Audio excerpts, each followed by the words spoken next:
Hi, you might know this guy. He's the famous underground fighter Yuri Boyka. He has just been released from one of the harshest Russian prisons and is now ready to conquer the world of mixed martial arts. But not even in his worst nightmares could he imagine what he would have to endure on his path to global fame. Yuri Boyka lives, trains, and competes in Kyiv. Behind him are 10 years in a high-security penal colony and hundreds of underground fights he entered just to win his freedom. Anyone else in his place would have given up on their dreams long ago. But not Yuri, who dreams not of prison titles, but of real ones. Meanwhile, back in the Black Hills, where Boyka once fought and was imprisoned, a new star has emerged, a deranged inmate nicknamed the Nightmare. One day between fights, Boyka goes to deliver a donation to a local church. It turns out the church was built thanks to his financial support. The fighter is trying to find salvation through religion, but the priest has his doubts about Boyka's chosen path in life. If you're looking for salvation, violence is not the answer. Boyka disagrees. He believes God has given him a unique gift, and it would be a sin not to use it. So with a clear conscience, he continues training. Soon, his manager Kirill tells him he's found him a fight. Not just some underground gig, but an official qualifying match that could earn him a ticket to the European Mixed Martial Arts Championship. Accompanied by his manager, Yuri travels to Budapest.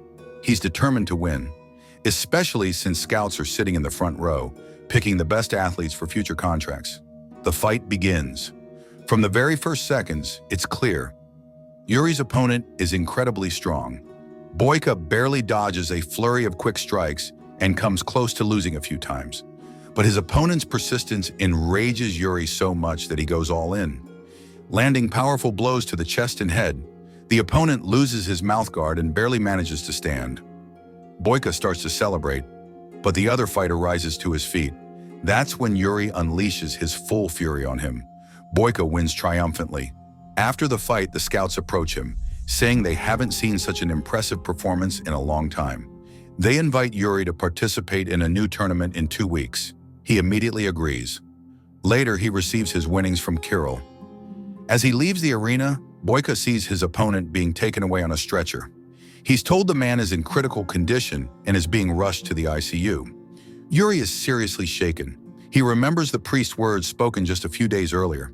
The next morning, he wakes from a nightmare and goes to the training gym where Kirill is sitting.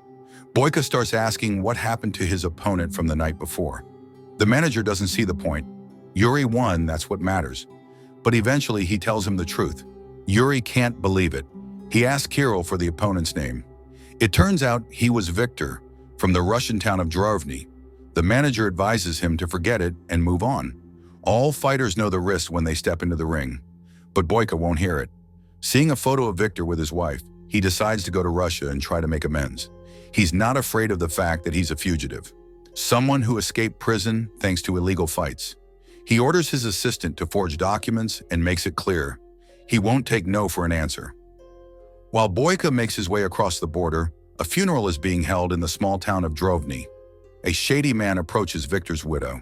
He coldly tells her that her husband's death doesn't cancel his debts, and now she must work them off. He even implies he can make things easier for her. Meanwhile, Yuri crosses into Russia using a fake passport. He checks into a hotel and heads straight to the local youth center where Victor's widow works. But they don't get a chance to talk. A black car pulls up and takes her away. Using threats, Boyka forces a local security guard to confess that she was taken for some kind of second job. Yuri heads to the address he was given and discovers it's a nightclub where underground fights take place in the evenings. He stands by the door, watching a match featuring the club's undefeated champion, Igor Kazmir. Boyka is irritated by the fighter's smug attitude. He acts like he owns the ring and uses dirty tricks against his opponents. But then Yuri notices something far more important. Victor's widow is working there as a waitress. "Who are you? Are you following me?" asks Alma, Victor's widow. Yuri doesn't get a chance to respond. Security spots him immediately and escorts him outside. They tell him the girl belongs to their boss and that Boyka has no right to approach her. The guards provoke the fighter, and within seconds, Yuri knocks them to the ground like sacks of potatoes. From the building across the street comes the same suspicious man. He introduces himself as Zurab. Applauding Yuri for the show he just put on, He reveals that the club belongs to him. A local crime boss, Zurab, even offers Boyka a spot in his fighting ring, but Yuri refuses. He says he came to speak with the waitress, Alma. Zurab flatly refuses and orders his men to keep an eye on Yuri, but the threats of local thugs don't scare Boyka. The next day, he returns to Alma's workplace and then punches one of Zurab's lackeys before walking in. At first, Yuri can't bring himself to tell her the truth. He simply offers condolences and hands Alma a letter from her late husband. But when she begins to question how he knew Victor, Yuri finally breaks. "The fight was with me. I was the one in the ring in Kyiv." Yuri asks if there's anything he can do to help. Alma replies that the only thing she wants is for someone to bring her husband back. She refuses the money Yuri offers, calling it blood money and him a murderer. Meanwhile, at Zurab's club, a new batch of young fighters is brought in. But none of them impress the mobster. He's looking for a real champion, someone who can turn the local fights into a spectacle. He doesn't have to wait long. Yuri shows up at the club's doorstep. Boyka offers Zurab a deal. He'll fight in his ring, and in exchange, the mobster will leave Alma alone. The men agree to 3 matches, on the condition that Yuri will eventually face the club's top champion. Yuri agrees and says he'll finish all 3 fights within a week. He doesn't plan on staying any longer. There's only one catch. Zurab says Yuri's real name out loud, showing that not even forged documents can hide someone from his people. "My ring, my rules," he declares. After the conversation, Yuri calls Kirill and says he's going to stay for another week. The manager tries to talk him out of it, but Boyka is firm. He orders his assistant to reschedule the ticket. The next day, Alma meets Yuri outside his hotel. She's angry and says she never asked for his help, demanding that he leave her alone. She mistakenly believes Boyka came to win her over like a prize. But Yuri makes it clear he didn't come for her. He came to save himself. The day of the first fight arrives. As the fighters prepare, Zurab watches the scene unfold with satisfaction. Yuri's opponent turns out to be tougher than expected, but Boyka quickly regains his composure and starts pressing hard. Eventually, he slams the opponent to the mat and chokes him out. While Yuri rests after the match, Alma brings him water. Yuri asks if there's another gym nearby, since he doesn't want to train at Zurab's club. The crowd there is far from pleasant.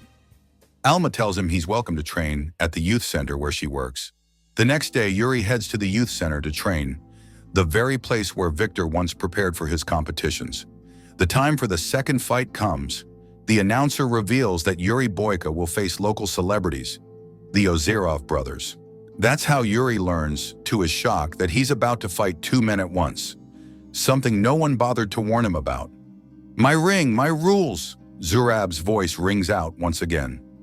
Yuri struggles to adapt to the 2-on-1 setup at first, but he quickly regains control and starts taking each brother down one by one.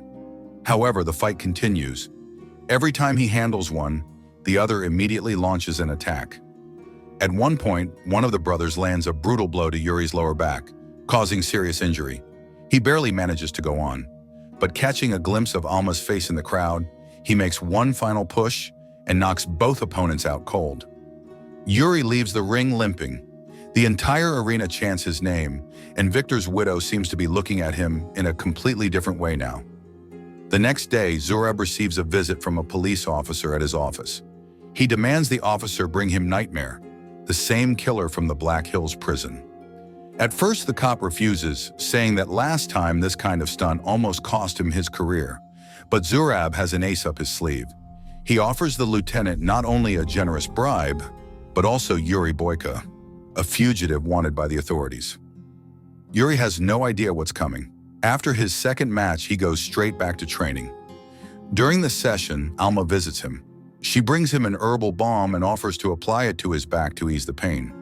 But when he asks why she won't just leave the city, Alma gets offended and abruptly stops helping him. She explains that the center is the greatest dream she and her late husband ever had. They even went into debt to Zurab to build it. Abandoning the center and the kids who come there would be unthinkable. After learning that Yuri regularly visits Alma at work, Zurab begins to grow jealous. He shows up and tries to turn her against Yuri. "It was just an accident," he says with fake sympathy. Meanwhile, Kirill calls Yuri again. He tells him the entire city of Budapest is covered with posters bearing Boyka's name. Everyone is waiting for him at the International Championship. Yuri promises to be at the bus stop by 9 p.m., but when he returns to his hotel room, he finds an unexpected guest. Alma. She wants to know the whole truth about what happened on that fateful day. Even if it wasn't an accident, she's ready to hear it. That's when Yuri begins to tell his story. He admits that in the past he committed terrible acts, which landed him in prison for a long time. He was a cruel and hateful man until he found faith in God. Hundreds of times Yuri fought in the filthiest arenas and the vilest prisons. And when God finally gave him a chance to prove he was worth something, Boyka stopped seeing a human being in the ring. To him, Victor was just an obstacle on the path to his dream. Yuri knows that nothing he says will bring Alma's husband back or ease her pain, but he regrets what he did with all his heart. The day of the decisive match arrives. Boyka is to face his main rival, the club's undefeated champion, Igor Kazmir. It's a brutal fight. The opponents are evenly matched, but Kazmir plays dirty. He deliberately targets Yuri's already injured back and even strikes him while he's down. Boyka nearly gives up. Kazmir starts celebrating early, continuing to pound Yuri's spine. But once again, Yuri spots Alma in the crowd, and it gives him strength.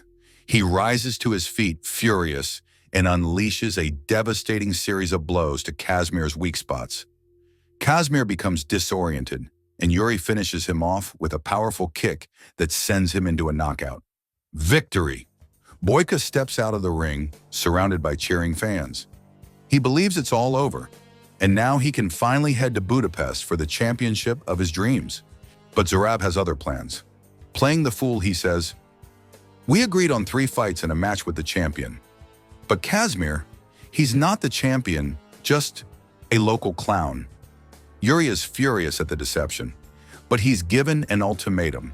Either he steps into the ring one more time, or Alma will remain Zurab's property forever. "Bring me your damn champion," Boyka growls. The main event of the night is announced. Triumphant Yuri versus a new fighter, a brutal killer from the Black Hills prison. Yuri sees his opponent and can't believe his eyes. It's Nightmare. He's twice Yuri's size. Alma, seated next to Zurab in the VIP box, looks deeply worried. The fight begins. In the very first minute, Yuri loses his mouthguard and falls flat on his back. Everyone thinks he's been knocked out. The crowd is already celebrating Nightmare's victory, but Boyka regains consciousness. He has only a few seconds to get up and continue. He sees Alma's anxious face, Zurab's smug grin, and summons his last ounce of strength. He falls several times onto his already injured back, but keeps fighting, pushing through the pain. His opponent is also worn out and starts to falter. Yuri presses forward. He punches the chest, fights on the ground, applies a submission hold. Nightmare can't take it anymore. Boyka triumphs, unaware that men with batons are already waiting for him at the exit. At the last moment, he sees Zurab roughly grabbing Alma and dragging her out of the VIP area. Yuri doesn't have time to stop him. He's beaten down by the mob boss's security. Alma, just before exiting, sees Yuri's body lying motionless and screams in horror, thinking he's dead. The crowd panics and rushes out. Everyone thinks a police raid has begun, but they don't manage to hand Yuri over to the police. He gets up, knocks out the guards, and takes a bullet from one of the bodyguards. Zurab, hearing the shot, grabs a gun, pulls Alma close, and tries to flee. On the way out, he exchanges fire with Yuri, wounds him several more times, and nearly reaches his car. But Boyka is faster. Zurab is defeated. Alma and Yuri are left alone. She begs him to go to a doctor immediately, but he won't even listen. Yuri admits there was always one question he never had the courage to ask, and now at last he does. "Do you forgive me?" But before hearing the answer he longs for, he surrenders to the police. Yuri is back in the Black Hills prison. 6 months pass. Alma visits him for the first time. She apologizes for not coming sooner. She wasn't ready. In the beginning, she was too angry, but Yuri showed her that there are still good people in this world. Victor's widow thanks him for giving her back her freedom and her dignity, and finally she says the words he's waited so long to hear, "I forgive you." And that's where the story ends. If you enjoyed the film, don't forget to subscribe to the channel and leave a comment with your thoughts or suggestions. I'd love to hear from you. Thanks for watching.